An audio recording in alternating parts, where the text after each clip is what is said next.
काहीच वेळात अर्जुन ऑफिसमध्ये पोहोचला. त्याला सगळेच एका पाठोपाठ उठून विश करू लागले. तसं तो आल्याचं तिलाही कळलं. तीही जागेवर उठून उभी राहिली. Wish you very happy birthday sir. Thank you. Arjun तिला म्हणाला ते डोळे अलवार मिचकावतच. तसं तिच्या हृदयात प्रचंड हलचल झालेली. आणि एवढ्यात दुर्वा धावतच आली असावी, कारण डायरेक्ट त्याच्या गळ्यात जाऊन पडलेली तिला दिसली. ओ हो Arjun, wish you very happy birthday. किती दिवसांनी भेटतोयस यार. ती इतक्या अनपेक्षितरित्या येऊन बिलगलेली. तो तिला बाजूला करत तिला म्हणू लागला, हो थँक्स. अगं काय करत आहेस? मी येत होतो ना केबिनमध्ये. आपण ऐकत आहात अध्यायम या कथेचा पुढचा भाग सुरू करण्याआधी प्लीज माझ्या चॅनलला सबस्क्राईब करून घ्या आणि आधीचे पार्ट ऐकले असल्याची खात्री करून घ्या. चला सुरुवात करते. अध्यायम भाग 48. अक्षया रात्री बराच वेळ जागी होती. काहीतरी करायचं म्हणून रील स्क्रोल करायचं चाललेलं तिचं. तिला आज खूपच काहीतरी मिसिंग वाटत होतं. 2 दिवसांपूर्वी याच वेळी ती अर्जुन सोबत बोलत होती, तेही बराच वेळ. आणि त्यानंतर त्यांचं त्या 2 दिवसात फारसं बोलणंच झालं नव्हतं. एवढ्यात तिने स्वतःच त्याचं व्हॉट्सअप ओपन केलं. पाहते तर चक्क त्याचा व्हॉट्सअप प्रोफाईल पिक बदललेला दिसत होता. स्काय ब्लू कलरचा शूटमध्ये काय दिसत होता तो. ओ गॉड. तो फोटो पाहिल्यावर तिच्या हृदयाचा ठोका चुकल्या वाचून राहिला नाही. आणि पुढच्या क्षणाला तिच्या मनात आलं, ओ तर यांना प्रोफाईल पिक बदलायला टाईम मिळालं वाटतं. काय माहीत दिवसेंदिवस एवढे कोणासाठी हँडसम दिसत आहेत. एकही मेसेज नाही आहे या 2 दिवसात. अजूनही मेसेज करावं वाटलं नसेल का मला? ओहो अक्षया, ते तुला का मेसेज करतील? Who are you? एक मैत्रीण बस. माहीत नाही मैत्रीण तरी आहे का? जस्ट अ वेलविशर का फक्त एक एम्प्लॉई? ती ओठांचा चंबू करत स्वतःलाच म्हणत होती. हो, तुला का वाटतं त्यांनी तुला मेसेज करावा? तू काही स्पेशल आहेस का? हे मला काय होतंय? मी का विचार करते त्यांचा एवढा? विसरू नको, मघाशीच बाबा समीर सोबत एंगेजमेंटसाठी हो बोललेत. एंगेजमेंट पुढच्याच आठवड्यात घेतली आहे. हो यार, का हो केलं मी आहे या नात्याला? मला इतकं गिल्टी का वाटतंय? काहीतरी हातातून सुटत असल्यासारखं. मनाच्या कोपऱ्यात आता इतक्यात पाहिलेला अर्जुनचा पीक डोळ्यासमोर तरळत होता. काहीतरी फील वाटू लागलेलं तिला त्याच्याबद्दल. त्यात या 2 दिवसात त्याच्याशी अजिबात बोलणं झालं नव्हतं. गुड मॉर्निंग आणि गुड नाईट शिवाय. ती खरं तर त्याला अतिशय मिस करत होती. का आठवत आहेत ते मला? त्यांना तर वाटतही नाही मला मेसेज करावा. मी केला तर रिप्लाय करतीलच ते, आय नो. पण मी नाहीच करणार आता. ती ओठांचा कोपरा उडवत म्हणाली. का विचार करते मी आता त्यांचा? ती स्वतःच्याच डोक्यात मारत म्हणाली. हो, अर्जुन सर एक व्यक्ती म्हणून चांगले आहेत, एक बॉस म्हणूनही आणि एक बिझनेसमॅन म्हणूनही आहेत, एक नवरा म्हणूनही ते असतीलच, आय एम शुअर. पण मला त्यांच्यात गुंतायची ही भीती वाटते. कारण जर कदाचित ते तसा विचारही करत नसतील माझ्याबद्दल तर मग मी असा विचार तरी करू कसा? आणि काय उपयोग त्या विचाराचा जर समोरचा काय विचार करतोय हे आपल्याला माहिती नाही. आणि यामुळेच शांत बस अक्षया. आता बस समीरचा विचार कर. एंगेजमेंट होणार आहे आता तुमची. छे, मला तर त्याला कॉलही करावा वाटत नाही. काहीच फिलिंग नाही आहेत. हा तसा बरा आहे तो, पण हा पण काही सुटेल असं वाटत नाही आहे. अन आत्ताशी 10:30 वाजलेत. कधी वाजणार 12? यार, ती वैतागून म्हणत होती. एवढ्यात तिच्या मोबाईलची नोटिफिकेशन वाजली. तिनं पाहिलं तर अर्जुनचा मेसेज आला. आय नो झोपली असशील. मी जस्ट घरी पोहोचलोय.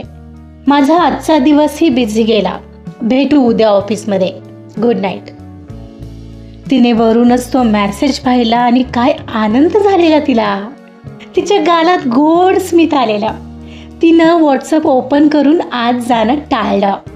आता त्याला 12ला अचानक बर्थडे विशचा मेसेज करून सरप्राईज करायचं हे तिचं ठरलेलं. पण इकडे अर्जुन तिलाच मिस करत होता. त्याला तिच्याशी बोलावं वाटत होतं, पण तिचा रिप्लाय नाही पाहून ती झोपली असेल असा विचार करत तो फ्रेश होऊन आला आणि बेडवर आडवा झाला. तिला माहिती असेल का उद्या माझा बर्थडे आहे? ऑफकोर्स माहीत तर असेलच. ऑफिस स्टाफने यावर्षीही काहीतरी प्लॅन केलं असणार. बट आज इतक्या लवकर झोपली का ती? आज तिच्याशी थोडं बोलता आलं असतं तर. तिचा आवाज ऐकावा वाटतोय. कॉल करू का? नको. झोपली असेल ती. नाहीतर समीरशी बोलत असेल का? नकोच. उगाच तिला डिस्टर्ब नको करायला.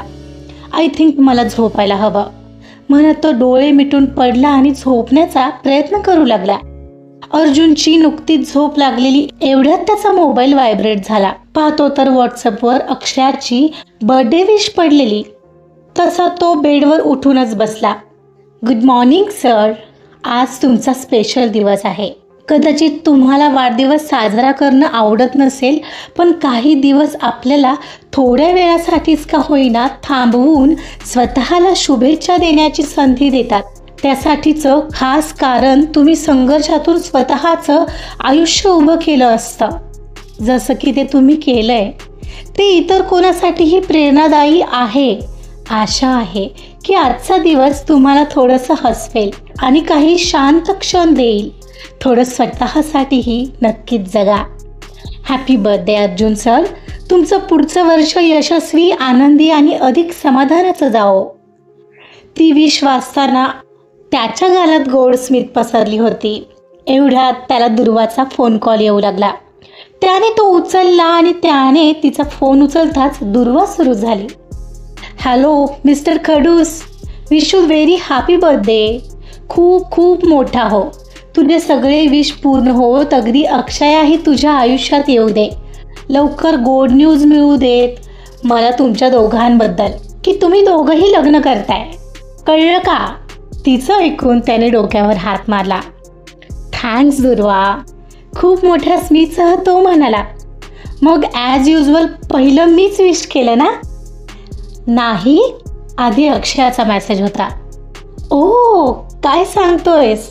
बघ मी म्हटलं नव्हतं तुझी विश लवकरच पूर्ण होणार. डोंट नो दुर्वा. Don't give me foolish hopes. Don't know काय? शुभ बोल रे नाऱ्या. बरं चल गुड नाईट. झोप आता आणि चांगला विचार कर रे, म्हणजे चांगलं घडेल. हो गुड नाईट. त्याने म्हणताच पलीकडून फोन कॉल कट झाला. न राहून अर्जुनने अक्षयाचा पडलेला मेसेज पुन्हा उघडला. नव्हे, तो ओपनच होता. त्याने तिची विश पुन्हा पुन्हा वाचली आणि तिला रिप्लाय केला. Thanks a lot. अक्षयाची त्यावर लगेचच रिॲक्शन आली पाहून त्याला प्रचंड विशेष वाटलं. अजून जागी आहे? पण का? मे बी मला विश करण्यासाठी जागी असेल. मग मगाशी का नाही रिप्लाय केला तिने? का झोपली असेल? मी काय विचार करतोय हा असा वेड्यासारखा? तिचाच पहिला मेसेज आलाय हेच खूप आहे माझ्यासाठी. माझा उद्याचा दिवस छान जाणार. I am 100% sure. गालात स्मित करत त्याने फोन बाजूला ठेवला आणि बेडवर आडवा होऊन झोपण्याचा प्रयत्न करू लागला. अक्षया ही आता खुश होऊन झोपण्याचा प्रयत्न करत होती, पण अर्जुन कसा स्मित करत असेल त्याचा तो हसरा चेहरा तिच्या डोळ्यासमोर रुंजी घालत होता आणि तिच्या गालातही आपोआपच स्मित पसरलेलं. दुसऱ्या दिवशी ऑफिसला आल्यावर अक्षयाला अर्जुनसाठी आणलेलं गिफ्ट द्यायचं होतं, पण तो आज ऑफिसमध्ये आलाच नव्हता. तो बहुतेक लेट येणार होता तसं समीरकडून तिला कळालेलं. मग तिनंही स्वतःला कामात बिझी करून घेतलेलं. दुर्वा आज अचानक अर्जुनच्या ऑफिसमध्ये आलेली. त्याला भेटणं हा तर एक हेतू होताच, पण यासोबत आणखी एक हेतू होता की अक्षयालाही भेटता येईल. शिवाय अर्जुनला घेऊन ती लंचला जाणार होती. रिसेप्शनवर तिने विचारलं तर अर्जुन लेट येणार असल्याचं कळालं. तशी ती त्याच्या केबिनकडे निघाली ते त्याला फोन लावतच. ओ बर्थडे बॉय, कुठे आहेस? अरे लाज आहे का तुला? मी इथं ऑफिसमध्ये पोहोचले तुझ्या आणि तुझा पत्ताच नाही आहे. अक्षया ज्या लाईनमध्ये बसते तिथं येऊन दुर्वा एका टेबलला रेलून बोलत होती. तिचं लक्ष तिच्या अशा बोलण्यामुळे तिच्याकडे गेलं. तू तू ऑफिसमध्ये काय करतेस? पलीकडून अर्जुनचा प्रश्न आला. काय करतेस म्हणजे काय? तुझा बर्थडे आहे आज आणि या दुर्वाच्या शिवाय celebration? Is it possible? Okay, मी 15 मिनिटात पोचतोय. 15 काय, 5 मिनिटाच्या आत पोचायचंयस. मला वेळ नाही आहे, समजला? चल ये पटकन. म्हणून तिनं फोन कॉल कट केला आणि नेमकंच तिचं लक्ष अक्षयाकडे गेलं, जी तिच्याकडेच पाहत होती. पण तिचं लक्ष तिच्याकडे आल्यावर तिने नजर PC वर वळवली आणि कामात गडली असल्याचं दाखवत काम करू लागली. दुर्वा मात्र आता अर्जुनच्या केबिनमध्ये निघून गेली. ओ, तर या होत्या दुर्वा मॅम. वाव, किती छान आहे ती. या तर हाईट कसली भारी आहे यांची. अगदी दोघंही छान वाटतील एकमेकांसोबत. पण तरीही ते बेस्टी आहेत. कमाल आहे. म्हणजे सरांची चॉईस चांगलीच हटके असणार. आणि मी तर ही अशी बुटकी, ते माझ्याकडे पाहतील का तरी? इव, त्यांच्या खांद्याच्याही खाली लागेल मी. कसं वाटेल ते? ओ, मी हा काय विचार करते? तिनं स्वतःच्याच डोक्यात मारलं. बाप रे, या आल्यात आज. मग मी आणलेलं गिफ्ट सरांना देऊ कसं? अवघडच आहे. काहीच वेळात अर्जुन ऑफिसमध्ये पोहोचला. त्याला सगळेच एका पाठोपाठ उठून विश करू लागले. तसं तो आल्याचं अक्षयालाही कळालं. तशी तीही जागेवर उठून उभी राहिली. Wish you happy birthday sir. Thank you, Arjun तिला म्हणाला, ते डोळे अलवार मिचकावत. तसं तिच्या हृदयात प्रचंड हलचल झालेली. आणि एवढ्यात दुर्वा धावतच आली असावी, कारण डायरेक्ट त्यांच्या गळ्यात जाऊन पडलेली तिला दिसली. ओहो Arjun, wish you very happy birthday. किती दिवसांनी भेटतोयस यार. ती इतक्या अनपेक्षितरित्या येऊन त्याला बिलगलेली. तो तिला बाजूला करत म्हणू लागला, हो थँक्स. अगं काय करत आहेस? मी येत होतो केबिनमध्ये. कारण तेवढ्या वेळात समोर लक्ष वळवत खाली बसलेली अक्षया त्याच्या नजरेस पडलेली.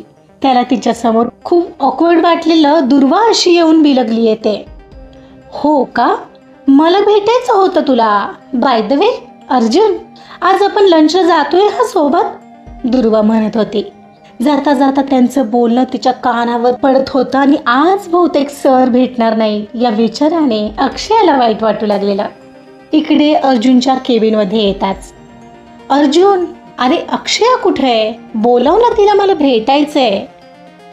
अगं तू वेडी आहेस का ग? असं तुला भेटवायचं म्हणून तिला बोलवू? काय विचार करेल ती? अरे कामानिमित्त बोलव ना आणि जास्त ओळख करून दे. ओके, पण आधी मला प्रॉमिस कर, तिच्यासमोर असं काही बोलणार नाहीस ज्याने तिला काही वेगळा संशय येईल. अरे यार, मी काय तुझी दुश्मन आहे का? इवन मलाही तुम्ही दोघं एकत्र हवे आहात. हो आय नो, पण तुझी एक्साइटमेंट पाहून मला भीती वाटते. आत्ताही तिच्यासमोर गळ्यात पडायची काय गरज होती तुला बाहेर? व्हॉट? बाहेर? एक मिनिट. म्हणजे ती त्या लाईनमध्ये बसलेली कमी हाईटवाली मुलगी अक्षया आहे. अरे किती छोटी वाटते ती. आय मीन तिची हाईट. ती हसू लागलेली.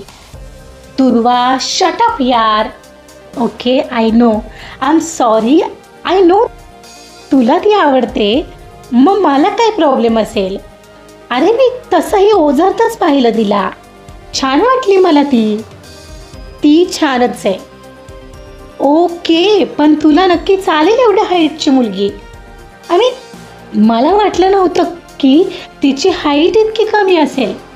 काही हरकत नाही, चलता आहे. आपण तिला हाय हिल्स घालू, त्यात काय एवढं? तू आता ते हाईट पुराण बंद करणार आहेस का? दुर्वा, बी मॅच्युअर यार. तू मॅच्युअर आहेस तेवढं ठीक आहे की, मला नको मॅच्युअर करू आता. बरं, तिला बोलवतोयस ना? दुर्वा 2 मिनिट चिल कर आणि मलाही करू दे यार प्लीज. वेट, मी आपल्यासाठी कॉफी मागवतो. मला थोडा श्वास घेऊ दे. त्यात तुझ्यासमोर तिला इथं बोलवायचं म्हणजे मी काही खाणार नाही आहे तिला. अर्जुन, तू थोडा वेळ शांत बसतेस का? मी बोलावतो तिला. ओके, पण थोड्या वेळाने. ओके. ती ओठांचा कोपरा दुमडत खाली बसली. दुर्वाला सांगून त्याने लागलीच गणेशला पॅन्ट्रीमध्ये फोन केला आणि 2 कॉफी मागवले. अर्जुनला तिला दुर्वासमोर बोलवायचं टेन्शन आलेलं, कारण दुर्वाचं बोलणं कसं असतं हे तो चांगलंच जाणून होता. एखादी गोष्ट तिच्यासमोर फसकन ती बोलून बसली तर झालंच काम, या विचाराने त्याला जाम टेन्शन आलं होतं. आजचा भाग इथंच संपलेला आहे. दुर्वानं ऑफिसमध्ये येऊन अचानक बॉम्बस्फोट केलाय. बघूया आता अक्षया आणि अर्जुनच्या जुळवण्यासाठी ती काही करते का? बघूया काय होतंय पुढील भागामध्ये. ऐकत हा अध्याय. कथा आवडत असेल तर प्लीज लाईक करा, सबस्क्राईब करा आणि शेअरसुद्धा करा. Thank you so much.